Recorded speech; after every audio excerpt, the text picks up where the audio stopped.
নিবেদন করছে আনমোল বাটারবেক, শুধু মাখন আর মাখন।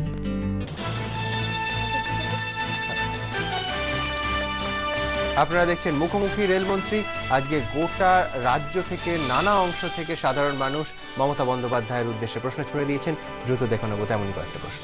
মমতা দেবী আমাদের রেলমন্ত্রী হওয়ার পর মানুষের যা এক্সপেকটেশন, তাতে হাওড়া কাটোয়া যে লাইন, সেটা ডবল লাইন করার একটা ব্যাপার আছে, সেটা যাতে ত্বরান্বিত হয়। কলকাতার সাউথ সেকশন এবং নর্থ সেকশনে আমরা যখন ট্রাভেল করি মেয়েরা, তো একটাই লেডিস কামরা থাকে, তো সেটাতে উঠলে পরে দেখা যায় যারা আর কি ডেলি প্যাসেঞ্জারি করছে তাদের দিয়েই ভর্তি থাকে, আর তাদের বিহেভিয়ার এতই খারাপ হয় যে নর্মাল লোকেরা উঠতে পারে না। তো সেই জন্য যদি আর একটা অ্যাটলিস্ট কম্পার্টমেন্ট হয়, সিকিউরিটি একটু বাড়ে। লেডিসে যেরকম পুলিশ থাকে, এরকম আমার মনে হয় চৌজাই থাকা ভালো, এবং তাতে কি হবে যে আমাদের মা বোনেরা তারা নিরাপত্তার অভাবটা আর করবে না। নিরাপত্তার অভাব, তার আগে মহিলাদের নিরাপত্তা।